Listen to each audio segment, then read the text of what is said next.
If you were to walk through a dense forest right after like a massive Category 5 hurricane blew through, you'd see a pretty fascinating scene. Oh, absolutely. Total devastation. Right, exactly. You'd see these towering oaks, trees that look like absolute bodybuilders just snapped in half or Mm. completely uprooted. But then, But then right next to them, there are these delicate saplings or like patches of wild grass that are just perfectly fine. exactly, it's a visual reminder that survival isn't really about what's happening above the ground. It's about the roots. Yeah, the unseen part. Right. And that hidden underground architecture is exactly what we are excavating today in a text you brought to us. It's called Chapter of Celestial Cultivation, Article 9, Deep Roots and a Firm Foundation for Longevity and Enduring Vision. Quite a title. It really is. Mm. It's by an author named Xuefeng. And our mission for this deep dive is to unpack this text. We want to figure out why he believes that building this massive, invisible spiritual root system is, the only way to navigate life's chaos and achieve what he calls celestial transformation. Before we really start mapping out that architecture, though, I do want to establish a clear boundary for our discussion Oh, today. for sure. Good call. Because, I mean, this text makes some massive philosophical and spiritual claims about, the mechanics of the universe, the nature of divinity and human salvation. Yeah, it doesn't hold back at all. It doesn't. So our job today is not to endorse or validate those claims. And, we aren't here to debunk them either. We are simply laying out this highly intricate worldview objectively so you, listening at home, can see how the author pieces together fragments of different global traditions. That is a really important distinction to keep in mind because the claims escalate very quickly. But interestingly, the author doesn't start with abstract theology. No, he doesn't. He actually starts with what feels like a biology lesson, and he anchors it in a quote from the classical Taoist philosopher Lao Tzu. Right. He opens by quoting the Celestial Master, saying, "This is called deep roots and a firm foundation, the way to longevity and enduring vision." Okay, so he sets the stage with that ancient concept. Exactly.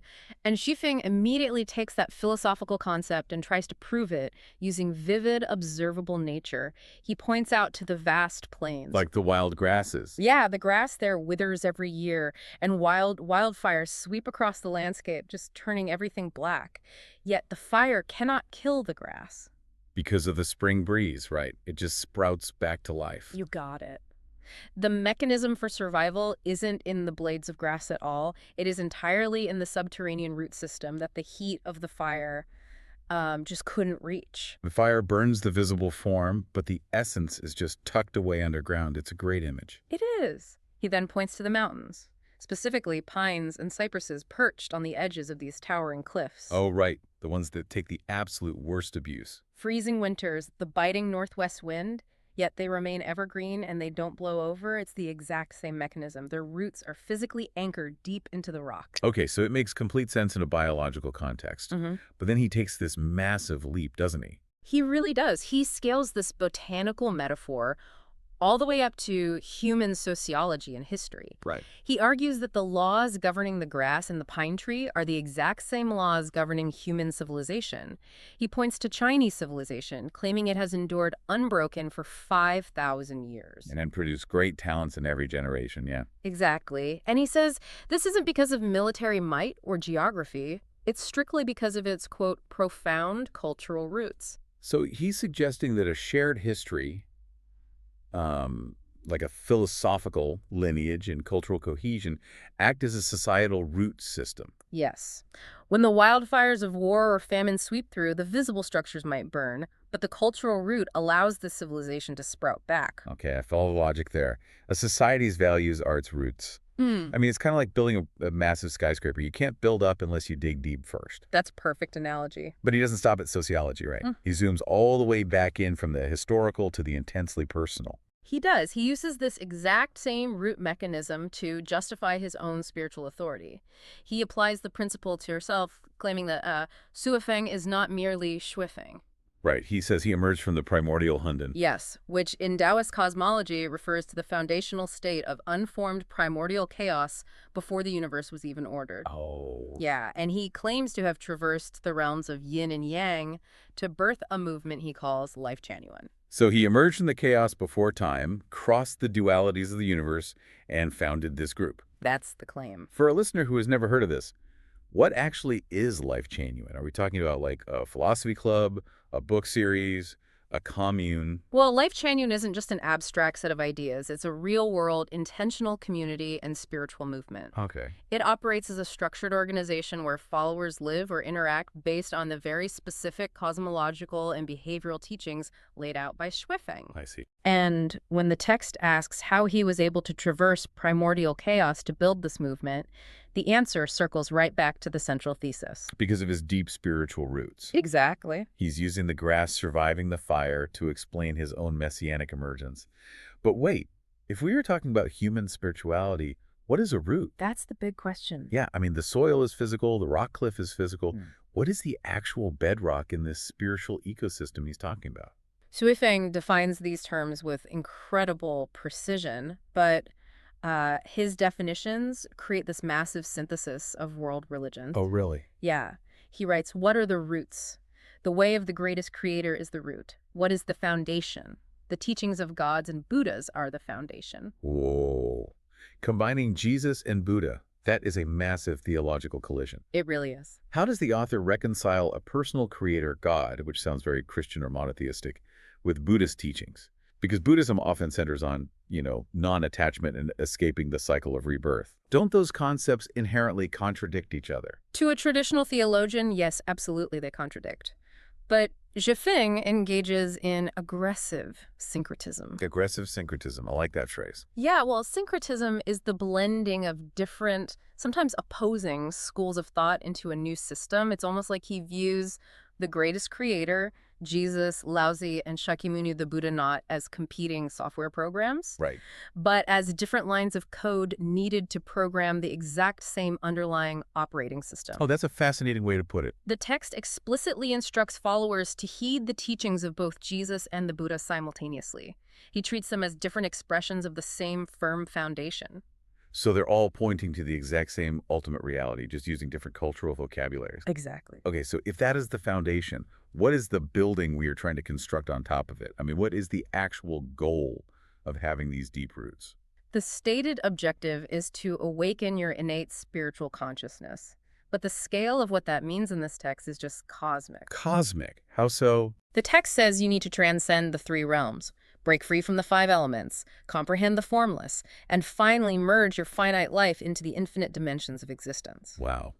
Let's break that down, because that is a very dense list of requirements. It's a lot to unpack. I know the five elements wood, fire, earth, metal, water are the fundamental building blocks of the physical universe in traditional Chinese philosophy. Right.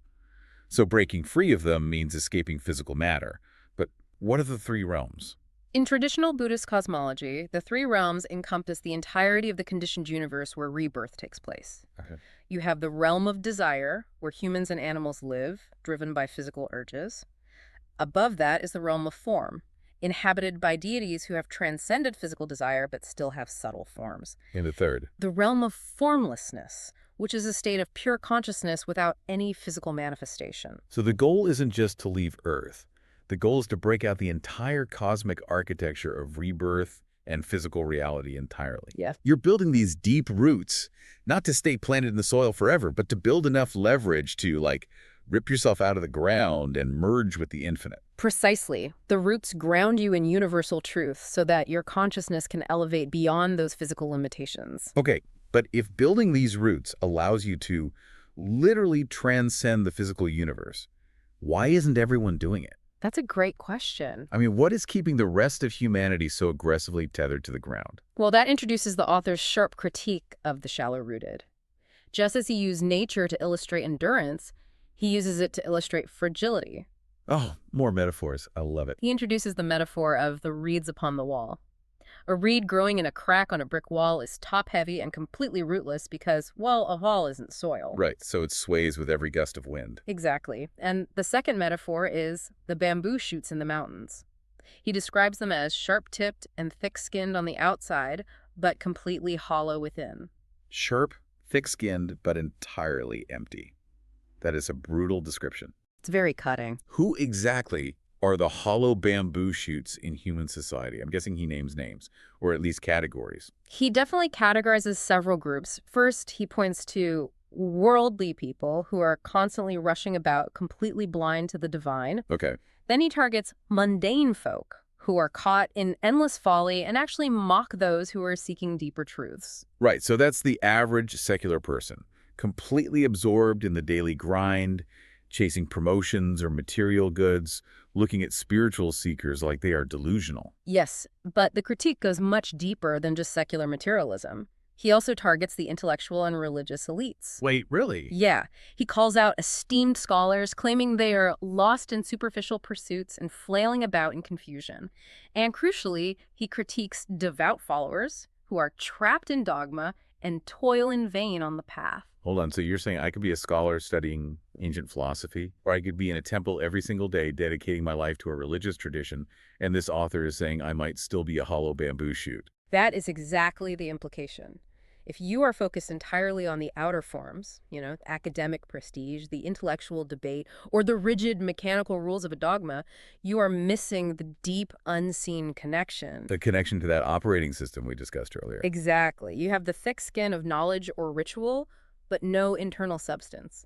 And the imagery he uses to describe how all these groups live their lives is meant to evoke this sense of frantic pointlessness. Yeah, let's look at that imagery because it's striking. He describes the masses scrambling like flies drawn to blood and ants fighting over crumbs. It's not a flattering picture. Not at all. It strips away all the dignity we normally assign to human ambition and just reduces it to base insect-like reactions. And it culminates in a deeply evocative metaphor. He describes humanity as waging battles atop a snail's horn and vying for dominance in a fleeting spark of time. A battle atop a snail's horn. Yeah. It's such a humbling image. It immediately makes me think of the internet, honestly. Oh, how so? You see someone getting into a furious, blood-boiling argument in a comment section. They're typing furiously, their heart rate is up. They truly feel like they are fighting a holy cosmic war for truth. Right, right. But when you zoom out to the scale of the universe, they are just swinging a microscopic sword on a snail's antenna. It is utterly inconsequential. That is a perfect modern translation of what he's getting at. But this forces a pivot. If the businessman's a blind fly, the scholar is superficial, and the dogmatic believer is hollow, how do you actually get off the snail's horn? Right. What's the solution? Yeah, what does a person actually do to build a root system that doesn't just rot in dogma? The text answers this by circling back to Laozi. The author quotes, "Those who do not lose their origin endure. Those who die yet do not perish attain longevity." Those who die yet do not perish. That sounds like a riddle. How does the text explain what this origin actually is? The text defines the origin simply as home. It equates this home with the ultimate source of life, or the innate Buddha nature within an individual. The argument is that preserving this true, unconditioned nature allows one's consciousness to transcend biological death and roam freely across the boundless universe. I mean, if someone tells me they have the secret to escaping biological death and roaming the boundless universe, I'm going to raise an eyebrow. Naturally. Does Xuefeng address the skeptics listening to this who think it sounds like pure fantasy? He dismisses them entirely, actually. When skeptics call the path to immortality a deception, the author categorizes them as drifting clouds, ever-changing, lacking true understanding, and shallow in their foundation. Ah. He argues that because their roots are shallow, it is mechanically impossible for them to grasp the mysteries of existence. Well, that is a very convenient closed loop, isn't it? It really is. If you doubt the existence of the deep roots, it's only because your roots are too shallow to understand them. The skepticism is framed as proof of the skeptic's ignorance. Exactly. It insulates the theology from critique. But let's assume someone is fully bought in. They want to return to the origin. What does a follower of Lifechanyuan actually do on a Tuesday to make this happen? The text outlines a specific, rigorous regimen. Followers are instructed to recite scriptures 4 times a day, morning, noon, evening, and night. Wow, okay. That requires constant interruption of normal life. You are rhythmically forcing your attention away from the crumbs and back to the foundation all day long. Beyond the recitations, they are told to contemplate the 8 heart practices of Lifechanyuan and to follow a guide to uncover the 8 great secrets. Okay, the 8 great secrets. And finally, they must contribute often to the mission of Lifechanyuan. What exactly is a heart practice or a great secret? How does contemplating a secret actually function as a root-building tool?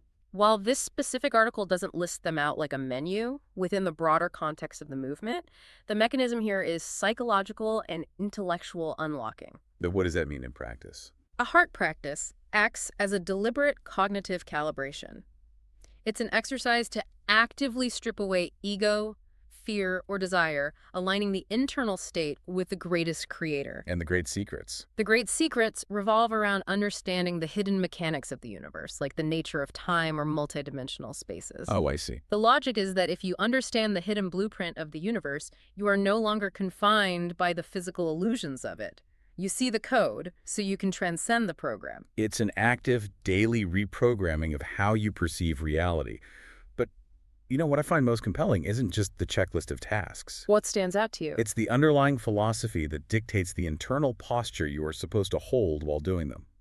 The text lays out these contrasting behavioral pairs, right? Yes, the author summarizes the core philosophy with two profound pairings. The first is stillness breeds wisdom, while restlessness breeds confusion. I love that one. And the second is hardship leads to inner peace, while indulgence fosters recklessness. Stillness breeds wisdom. Restlessness breeds confusion. That brings to mind a jar filled with muddy water. Oh, that's a classic metaphor. Right. If you are constantly shaking the jar-chasing desires, arguing on the internet, rushing through your day, the water is entirely opaque. You literally cannot see through it. The confusion is total. Exactly. The only mechanical way the water clears is if you set the jar down on a table and let it be completely still. You have to let the sediment settle to the bottom before the transparent wisdom becomes visible. That analogy captures the exact mechanism the text is describing. The worldly people, the flies, and the ants, they're addicted to shaking their own jars. Yes. They mistake the movement for progress when all it generates is opacity. And then there is a second pair, which feels violently counterintuitive to a modern listener. Hardship leads to inner peace, while indulgence fosters recklessness. It really pushes back against our current culture. It does. We live in a society dedicated entirely to the eradication of hardship. Every piece of technology, every app, every consumer product is engineered to remove friction, provide comfort, and indulge our impulses instantly. Right, we view hardship as a glitch in the human experience. Exactly. But this text is claiming that hardship is the required mechanism for peace. It's a direct challenge to the modern pursuit of endless dopamine and comfort. The text suggests that if you are constantly indulging your desires, avoiding anything difficult, seeking immediate gratification, you are feeding a recklessness of the spirit. You're making yourself fragile. Yes, like the top-heavy reed on the wall. Hardship, on the other hand, acts like the freezing winter wind whipping against the pine tree on the cliff. The wind is brutal, but it forces the pine tree to send its roots deeper into the rock just to survive. The struggle creates the anchor. Exactly. The hardship builds the unseen foundation, which ultimately provides true, unshakable peace when the next storm hits. So you can't buy it. Right. The text argues you cannot buy or hack your way to inner peace. It must be forged through the friction of life. Let's bring all of this together, because we've navigated a massive conceptual architecture today. We really have covered a lot of ground. We started with the physical mechanics of resilient pines enduring the winter and root systems surviving the prairie fire. We unpacked a sweeping syncretic theology that places Jesus, the Buddha, and Laozi as different lines of code for the same ultimate operating system. Yep. We looked at the stark warnings against becoming hollow bamboo shoots, distracted by the superficial and fighting meaningless microscopic wars on a snail's horn. Such a vivid image. And ultimately, we arrived at the text's prescription: rhythmic recentering, radical stillness, and embracing hardship to uncover the profound, formless origin within ourselves. It is a sweeping, comprehensive framework for human existence. And, regardless of whether one accepts the cosmological claims about the greatest creator or the literal ability to transcend the five elements, the psychological observations the text makes regarding human behavior are piercing. They truly are. The image of the snail's horn alone is going to stick with me. As we conclude this deep dive, we want to leave you with one final thought to mull over, building on that last philosophical pairing.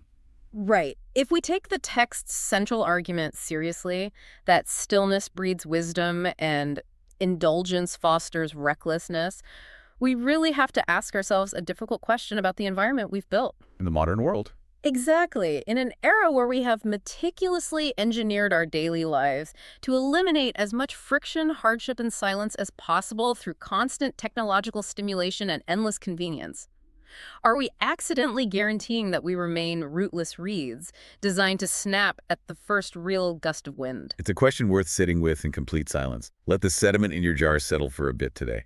Thank you so much for joining us on this deep dive into the hidden architecture of resilience. Keep questioning, keep exploring, and we will catch you next time.